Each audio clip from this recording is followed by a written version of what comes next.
Hello everyone, I'm Yatin from IBM Research, and today we will discuss about self-evolving LLMs. And before I begin the presentation, I want to acknowledge and thank Dinesh Raghu, who helped me create the deck. Right, so with that note, let's start. And let us start with looking at the current, the evolution of LLMs. Right. So in 2018 and 19, BERT and GPT-2 came, and they relied mainly on pre-training, right, using self-supervision. Okay, and then around a year later, in 2020, T5 came, which also relied on some sort of supervised fine-tuning, right? Essentially, it cast each task as a generation task, even a classification task as a generation task, right? And use annotated data, right, to train, right?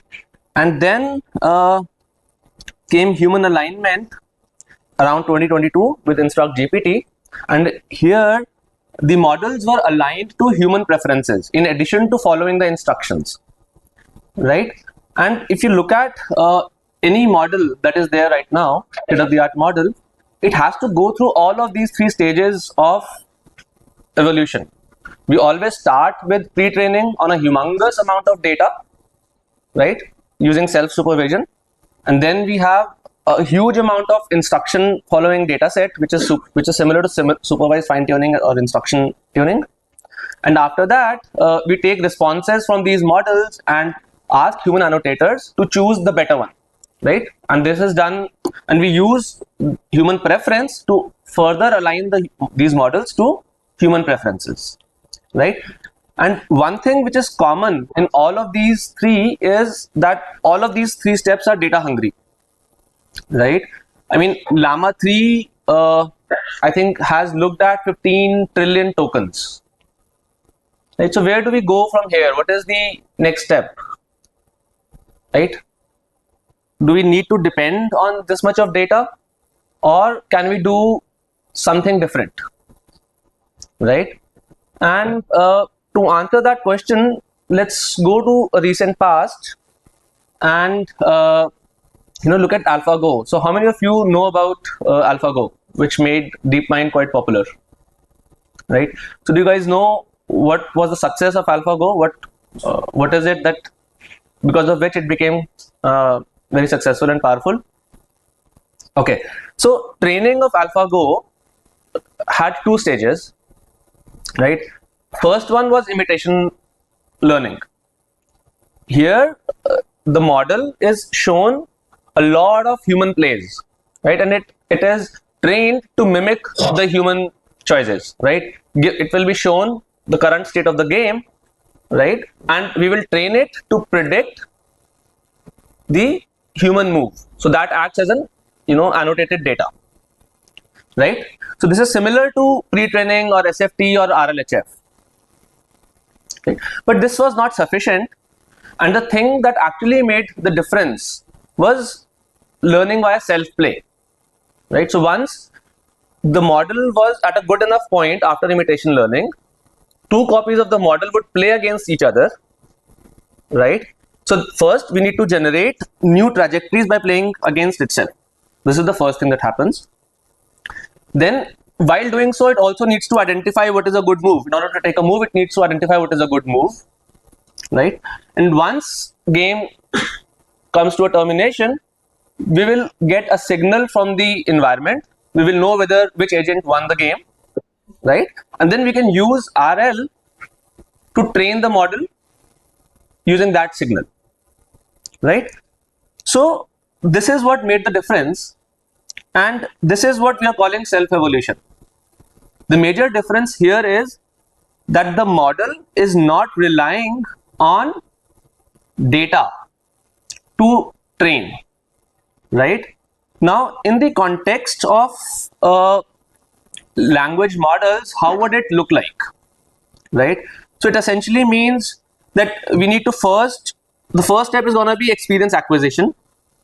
This is similar to generating trajectories, right? Second step is experience refinement, because here you may get a lot of noisy data, so you need a way of identifying good samples. This is similar to identifying good moves. And then you need to update the model. This you can do using supervised fine tuning or RL, right? And then you need to evaluate and then move on in this circle, right? Now, what are the challenges if we apply such a paradigm for language models, right? So let's look at each step one by one. So the first step is experience acquisition. As we discussed, this is similar to generating new game trajectories by playing against itself, right? The first step in self-play.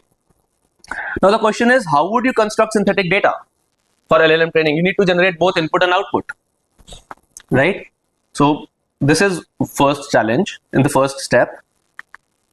Then in experience refinement, here you need to, this is similar to identifying good moves in some sense, and again we have the same challenge. We don't know how to identify a good move, right? How would we know whether a particular generated answer is good or bad, or a partial answer is good or bad?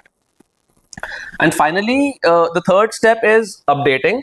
While in AlphaGo, we get a deterministic reward in the end, right? In the end, we know who's the winner, who's the loser. So that is the reward, and we use that to fine tune, right? Here, there is no accurate or unambiguous environment that is giving us the feedback whether the output is good or bad, right? So this is a challenge here as well, because I mean these are related in some sense, right?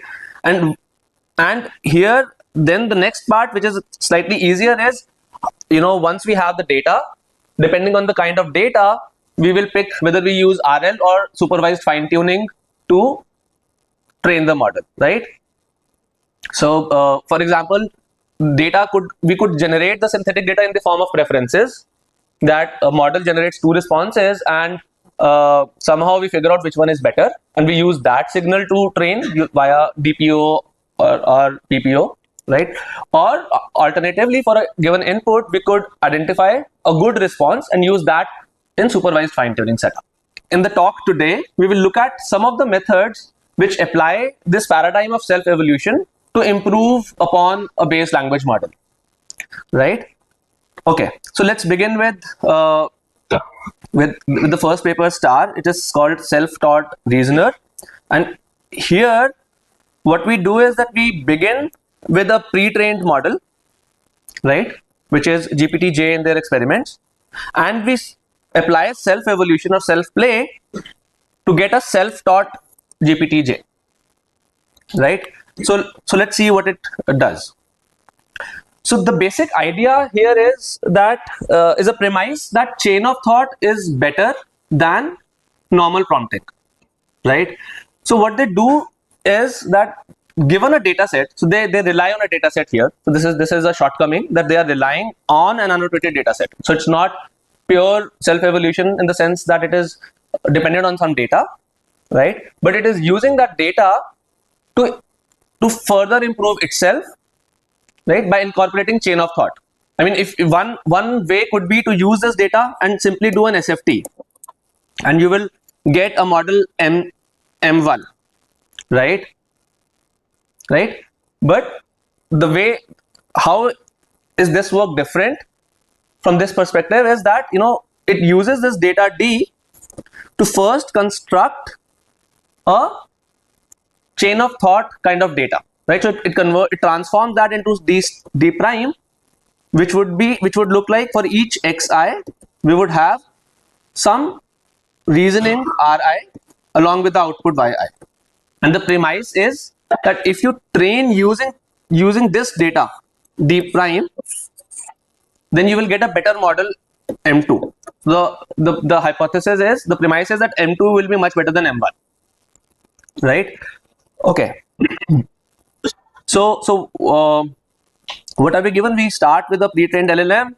We are given an annotated data set D, and we rely on few short examples to generate the reasoning for the examples in the dataset D, right? So what are these few short examples? We know that these base models are good at in-context learning, right? If we demonstrate them something, they will be able to follow that.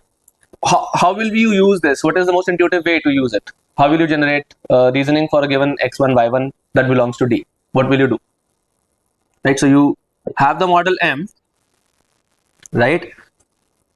You can give few short examples. Let's call this as P. I'm calling this as P, right? You put P, concatenate it with xi, right? Pass it to the model, and you, because these base models are good at in context learning, you expect that the output is gonna be the reasoning Ri hat. I'm putting a hat because it's a prediction by the model, right? And some output Yi hat, right? Now, can I use this as it is for fine tuning? So what if Yi hat is not equal to Yi? We know gold Yi. Should we use it for training? Right? So we need to pass it through a filter, which will say whether it is good or bad, right? If it is good, only then we add this xi, ri hat and yi to d prime for training. Otherwise, we discard it here, right? Okay, so this is precisely the algorithm here. Now, what they observe is that, there was a lot of filtering that was happening, right? So now, can you improve that?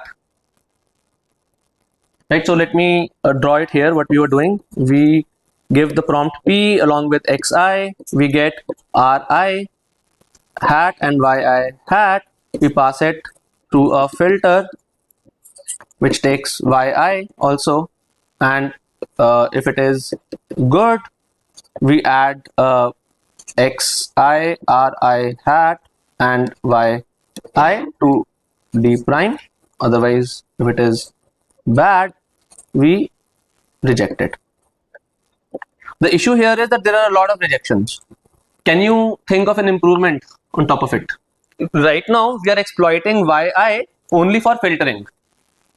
How about making the task of the model easier? Here, we are asking it to predict yi hat as well, right? So instead of doing that, what we do is that we modify the prompt, right? In the prompt, we show that it is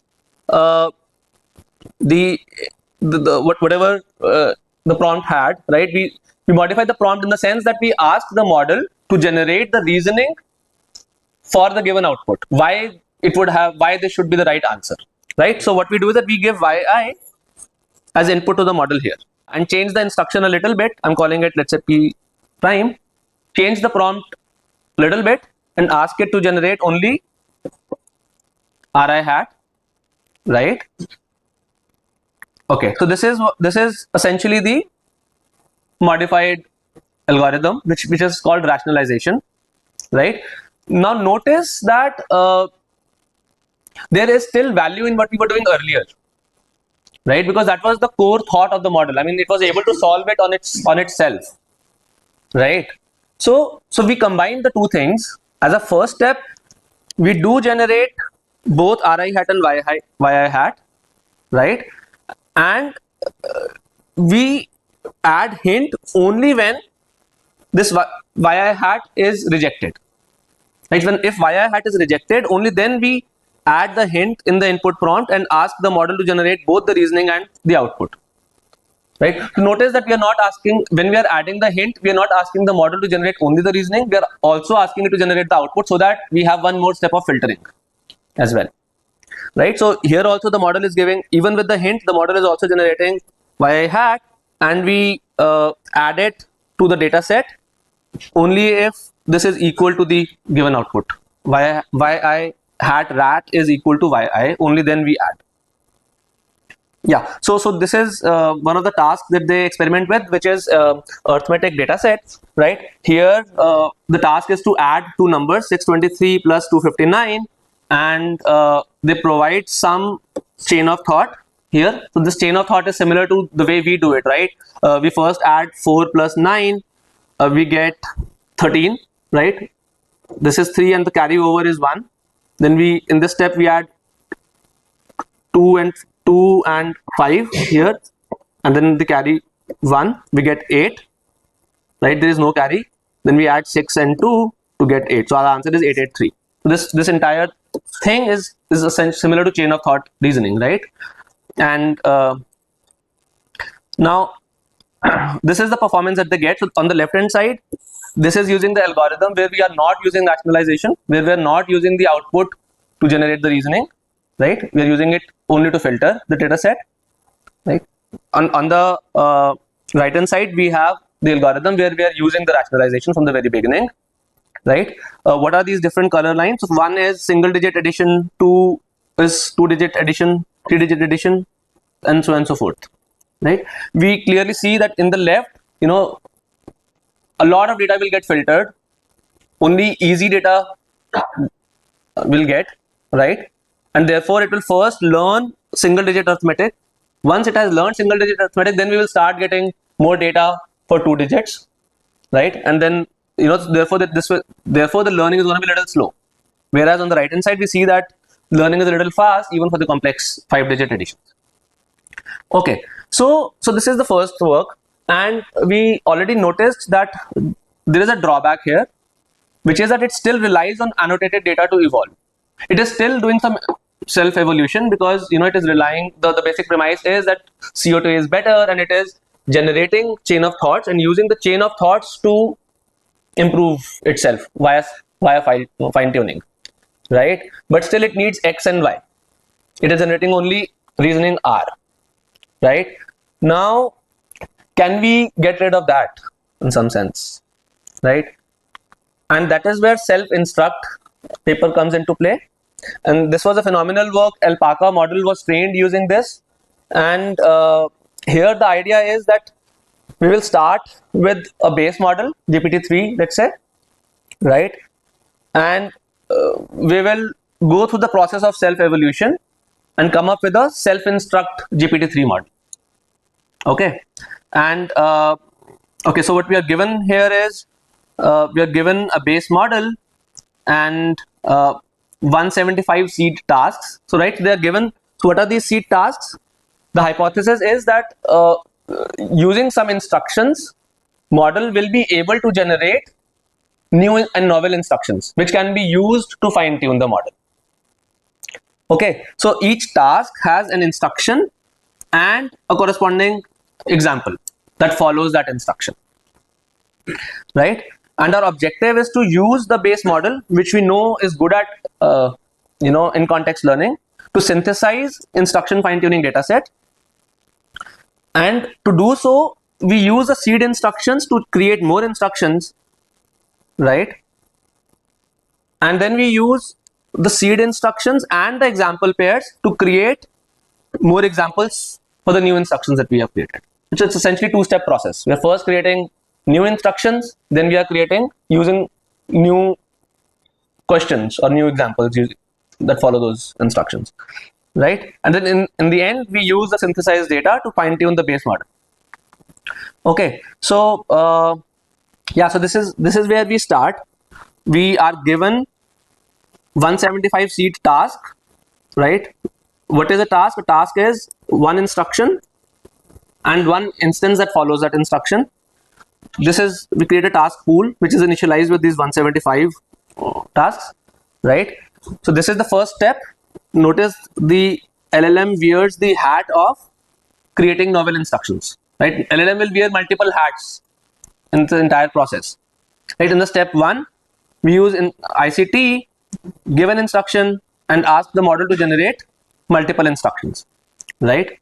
Now, once an instruction is created, right, the authors observed that the instruction could be for a classification task or it could be for a generation task, right? Now they handle the two things separately. Now let us first look at when it is not a classification task, what do they do? This is similar to this is very intuitive.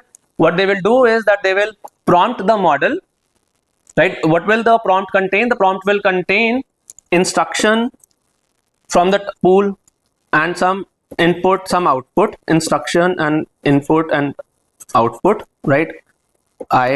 So 1, 2, 1, 1, 1. So these are in context examples, right?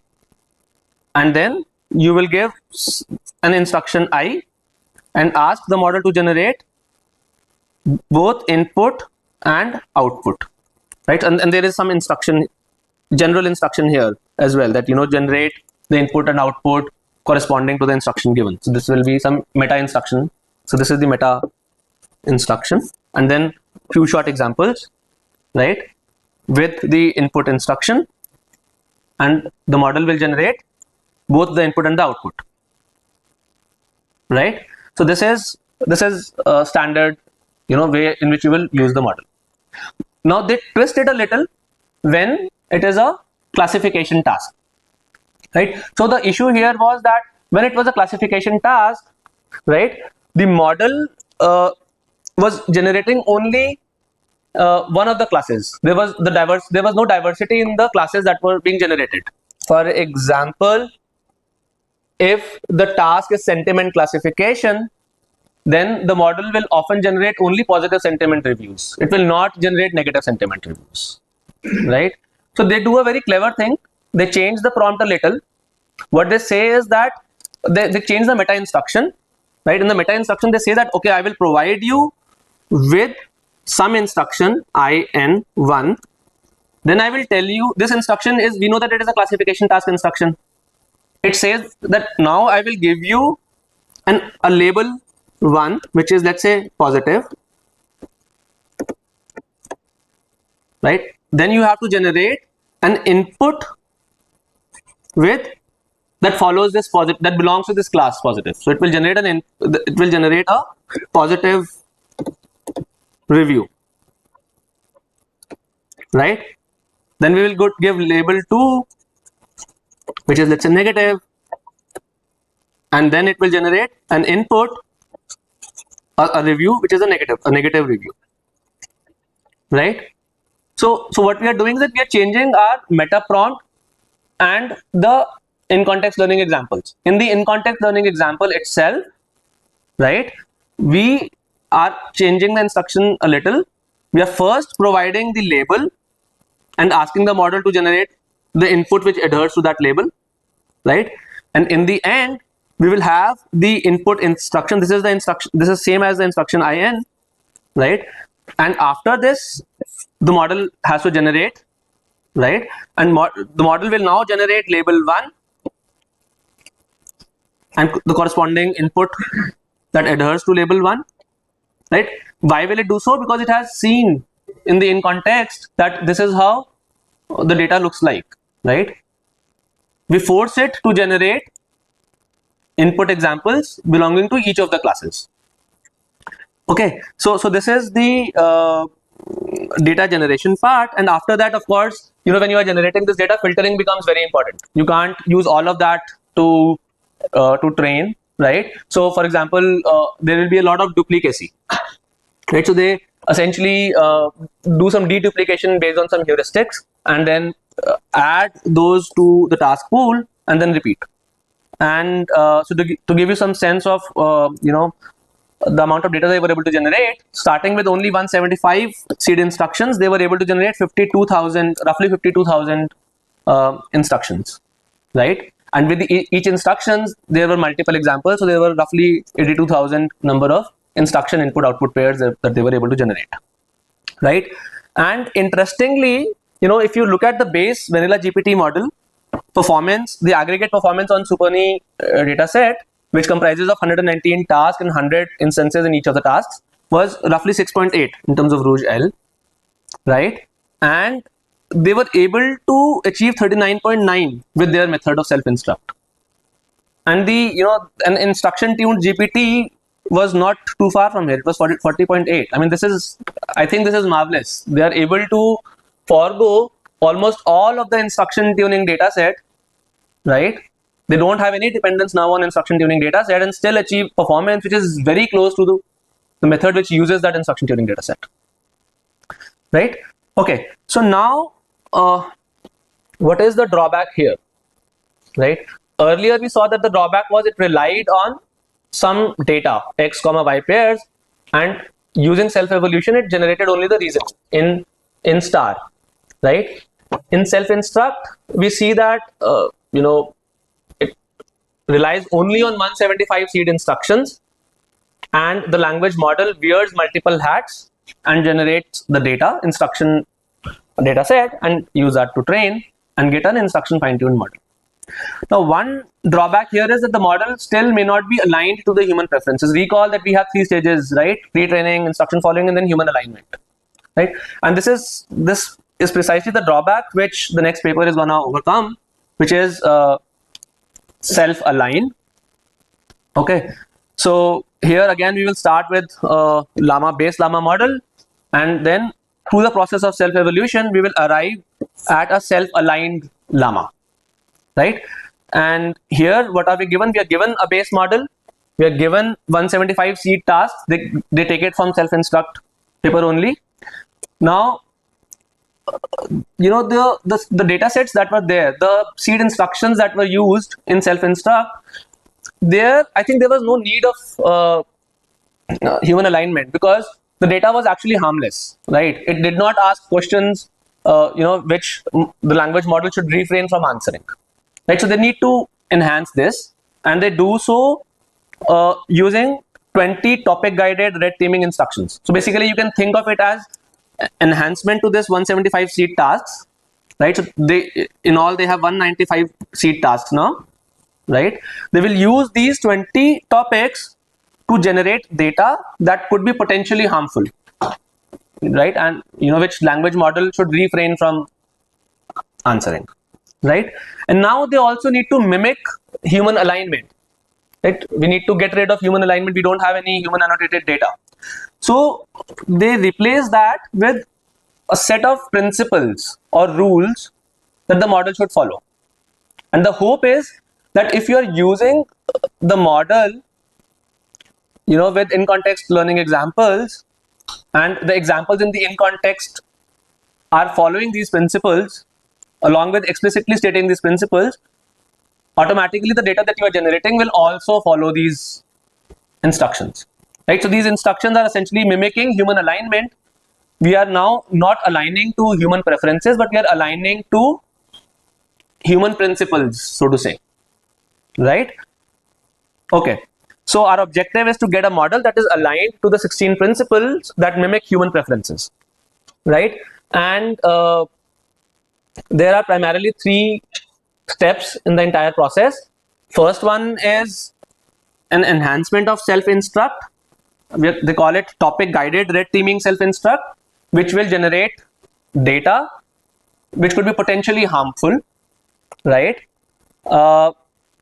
Now once they generate the data could be instruction, input, and maybe some reasoning and output. So I can basically combine these two and call it as output only, right? Input, instruction, input, and output. This is what the data would be, right?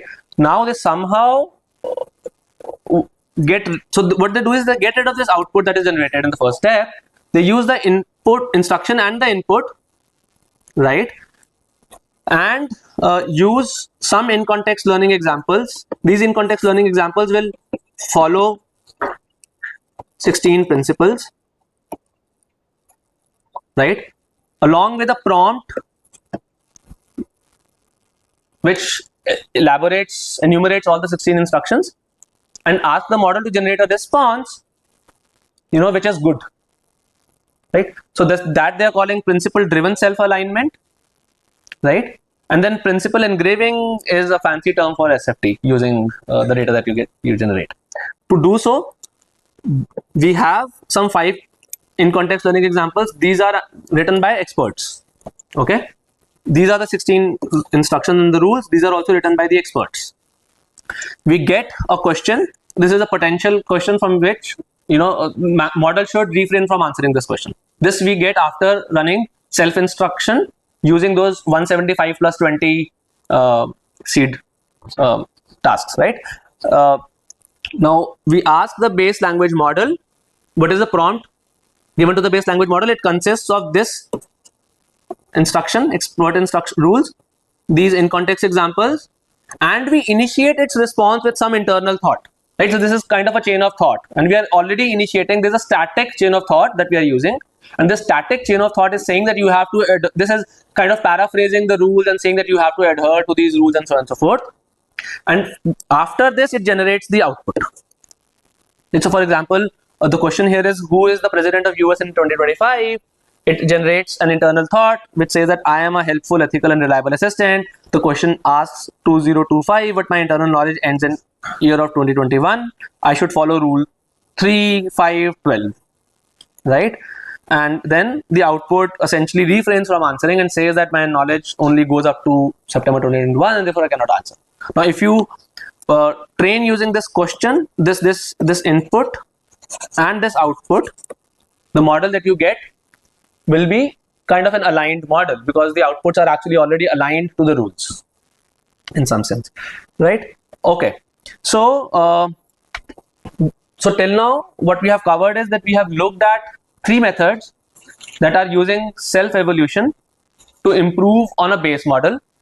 The first model relied on some x comma y pairs, xi's and yi's, and the premise was that I need to augment it with xi's and reasoning yi's and use this to fine tune the model, and I will get a better model, right? In self-instruct, we get rid of this assumption. We rely only on 175 seed tasks to get a model which is instruction following.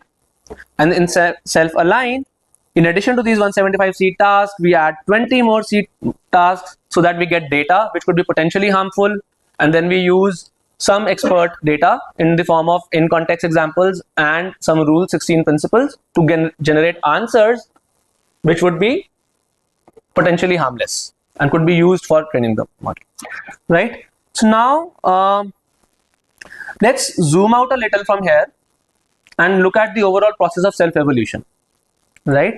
Now here the most crucial aspect is experience acquisition. Most of the innovation is done in in experience acquisition in some sense, right? How do we come up with new instructions? How do we come up with new chain of thought, right? Now, can we improve this experience acquisition process? Till now we have relied only on 2 things. One is in context learning, right? And the other is chain of thought to give us new data, right? Now, can we improve this? Can we improve the entire process of getting good answers? We are focusing only on, the question here is, I want to improve the process of synthetic data generation. Till now we are relying mainly on in context examples and chain of thought to get good answers in one go, right?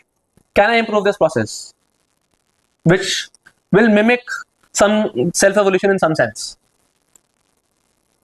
in the sense that it will not rely on external data, right? Given an input x, it will, and maybe some ICL examples and which have some chain of thought reasoning, ICL example with COT reasoning and getting some output with reasoning and output, right? This is what we are doing right now. Can we improve this to get better R and Y for an X without using external data? That is what self-evolution does, right? It improves the model. Earlier we were talking about global improvement in the model. Right now I am saying I want to improve it for a given X. I think we have already covered in earlier lectures method called self-refine, right? How did self-refine work? For a given model would wear 3 hats here. Given an input, model will first generate Y0, first answer. Then it will wear the hat of an examiner with some prompt, where it will try to give some feedback on why this answer is not good. So we'll get feedback on 0, right? Then it will wear the third hat of refining the answer. It will get Y0 and FB0, and I will get y1, a new answer. This y1 will again go to this examiner. We get feedback 1, this feedback 1 along with y1 and feedback 1 and y0 and everyone. So basically we concatenate, because this is the entire evolution that is happening in terms of the answer output y, right? This goes to the refine and we get y2, and this process repeats in the hope that we will get a better answer, right? This is similar to self. Why is this similar to self evolution? Because it is using itself, it is wearing different hats, it is not relying on anything outside to improve the one particular answer. What is the major crucial difference? That it's a local process. We are not updating the model weights, but still we can use it for better data acquisition in some sense, right? Okay, so therefore we put it in the bucket of methods that are iteratively improving their own output during inference without weight updates. Right? Earlier methods, they were creating the output, right? Somehow filtering them, creating a global data set, using that to update its weight. Here we are not updating the weights, right? Now, okay, and recall that we said that in experience acquisition, which is creating new synthetic data, generating good quality data for fine tuning is the most crucial step, right? And we relied mainly on COT with in context learning, but it performs better than standard prompting. But is it good enough for complex reasoning tasks? Let's look at that using an example of game of 24. It's a reasoning task. The input here, you're given 4 numbers, 4, 4, 6, and 8, and you have to create an arithmetic expression that evaluates to 24 using simple arithmetic operations. So this is a chain of thought prompt for this task, right? What is the chain of thought here? What are the thoughts that we are doing that we are providing to the model? We are providing intermediate steps, right? So in each step, and we are saying that in the instruction as well, right? In each step, you are only allowed to choose 2 of the remaining numbers to obtain a new number. So it starts with 4, 4, 6, 8. In step 1, it uses 4 and 8 and gets a number 12. It logs whatever it's left with. It's left with a 4, 6, and a 12, right? And then it uses 6 and 4 to get 2. It is left with 2 and 12. And in the third step, it gets 2 times 12, which is 24, and it's left with 24. These are the 3 steps or 3 thoughts, right? And we get the final answer, which combines all of this, which is 6 minus 4 into 4 plus 8 equal to 24, right?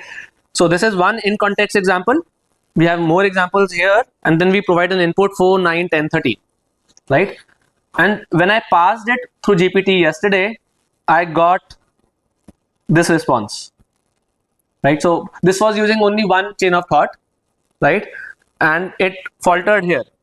At step 2, it gave me 16. The second thought or second step was it generated 16, and it was left with 16 and 10. And then it says 16 plus 10 equal to 24, right?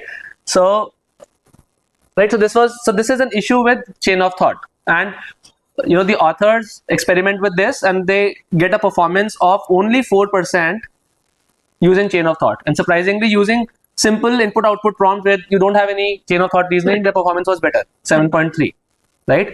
And now they use self consistency on top of chain of thought, which essentially means that you generate 100, you sample it 100 times, and then you pick the answer which is most frequent, some sort of ensembling those, right? Which is majority voting. It jumps up to 9%, right? And now what is the issue with chain of thought? Let's look at it, right? So the first major issue is that the decisions are taken locally at the token level.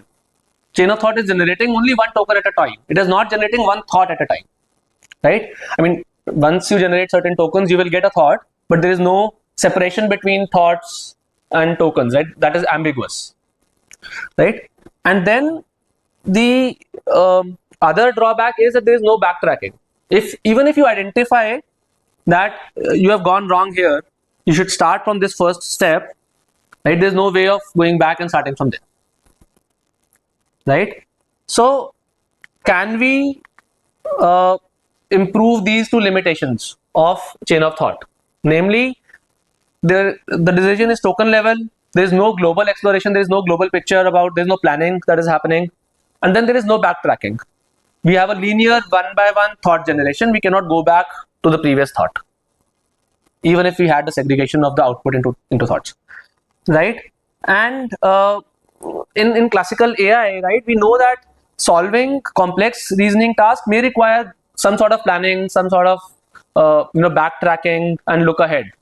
One of the most prominent method of formulating reasoning task is using search through a combinatorial problem space, which is represented as a tree, right? You take a step, you make a guess, and then evaluate whether that guess is true or not, is good or not. If it is good, then you take another guess, and if it is, and evaluate whether it is good or not. And then if it is not good, then you backtrack, right? You are trying to essentially, what you are trying to do, that you are trying to essentially look at the solution space and visiting different states within the solution space and deciding whether you need to proceed or backtrack from there, right? And this is what motivates tree of thought, right? In simple input output prompting, you have an input and you get the output directly. In chain of thought prompting, you have an input, you get some intermediate thoughts, and then you get the output, right?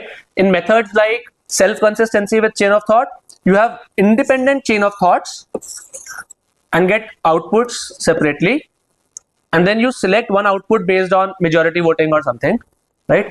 In tree of thought, what you are doing is that you are given an input, you are generating multiple first level thoughts, right? And then using some rule, you are deciding, okay, which thought should I explore now? Let's say you pick this, right?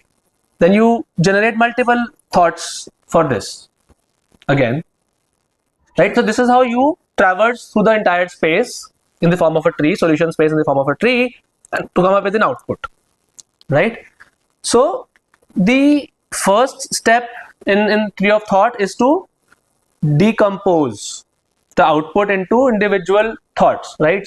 So this is different from chain of thought, because in chain of thought, even though we had a notion of thoughts, those were implicit, right? I mean, those were generated. So essentially, model will get an input X and you will get an output Y, which you in a post hoc manner, you parse it into thought 1, thought 2, thought 3, or step 1 in our example, step 2, step 3, and the final answer, right? Model doesn't care about this, right? I mean, it's just following the ICL examples and the instruction and generating one output by generating each token sequentially in an autoregressive fashion, right?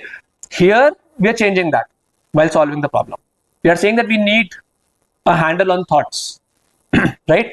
So whatever the problem is, we need to first identify, we need to decompose and identify what are intermediate steps or intermediate thought. In the game of 24, it's quite natural, right? The instruction itself says that follow it step by step, and in each step you have to combine two numbers and give us the remaining leftover numbers, right? So this is how we decompose thoughts. Then the next step would be to generate multiple thoughts from a starting point, right? So starting from input 4, 9, 10, 13, we need to generate multiple first steps, right? If let's say we are traversing the space in a breadth first fashion, we may have a prompt which in one go generates multiple thoughts, right? So that's what they use here. They ask the model to generate multiple possible next steps, right, given an input, and then they use those depending on the breadth hyperparameter. They choose 5 or 1 or 2 or 3 of those thoughts, right? Once you have the next thought, you need to evaluate whether that thought is good or not, right? So again here the language model wears the hat of an examiner and using a prompt evaluates whether it is good or not, right? And it specifically asks the model to give three-way signal, right? The three-way signal is sure, likely, or impossible. The idea is that if it is impossible, they will stop traversing through that node. they will stop expanding that node, right? So so this is the value prompt. And finally, the last piece here is that what algorithm do you use to navigate the search space, right? In this example, they are doing breadth first search, right, with a fixed depth of 4 and the breadth less than equal to 5, right? You could use depth first search as well, or you could use more complicated algorithms like Monte Carlo tree search, right, which will give you a better exploration-exploitation trade-off. So applying this tree of thought on this game of 24, look at the jump that we get, right? We are able to achieve 74% if we have a breadth of 5 in our DFS algorithm, and with breadth 1, we are able to get 45, right? So this is a huge jump from 9%, right? And of course, this is coming at a cost, right? You are creating, you're prompting the LLM multiple times, and the cost of TOT is almost similar to 100 COT trials in this case. And so therefore they compare with new baselines. So what they are saying that I will call COT 100 times.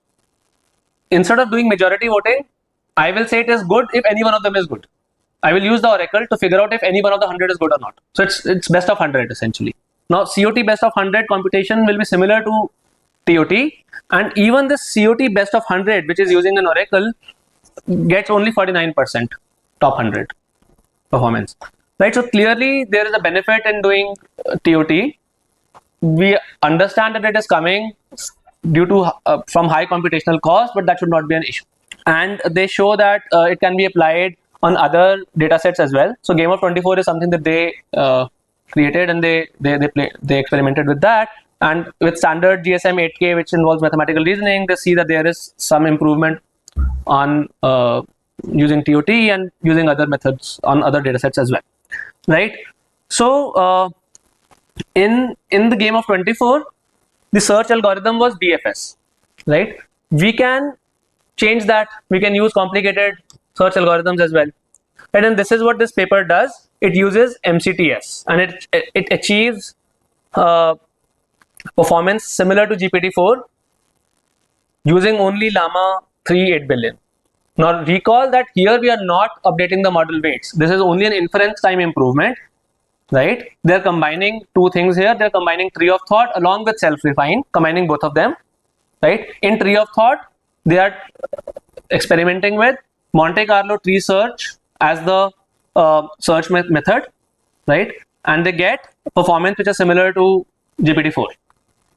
Okay, so till now we looked at, in the first class of methods, right, for self-evolution, we looked at 3 papers that were generating synthetic data, right? To generate the synthetic data, the language model was wearing multiple hats, right? And they were using that synthetic data to train the model.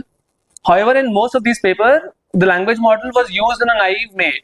It was relying mostly on in-context learning and chain of thought in the in-context examples to generate good quality data. And then we said that there are other methods which look similar to self-evolution in the sense that the language model wears multiple hats in the process, but they do not change the weights of the model. They use it at the inference time, right, to get a better answer for a given input X. Here we looked at 3 papers: self-refine, which was iteratively calling the model with in-context learning examples, and the model weird, played the role of a examiner and a refiner as well. Then we looked at tree of thought, right, which basically formulated solving the reasoning problem as search in the combinatorial space, right? And then we looked at MCTS self-refine, which combined the 2 methods, right? Self-refine along with using MCTS in for searching in tree of thought, right? Now, is there a method that combines both, right? So basically it is updating the weights, but for experience acquisition, it is using some complicated method for generating good quality examples, right? So there is a recent work which is doing that. It is called Towards Self-Improvement of LLM via Imagination, Searching and Criticizing. For data acquisition, it is relying on MCTS, and this paper is also using SFT supervised fine tuning on the data that it acquires using MCTS, right?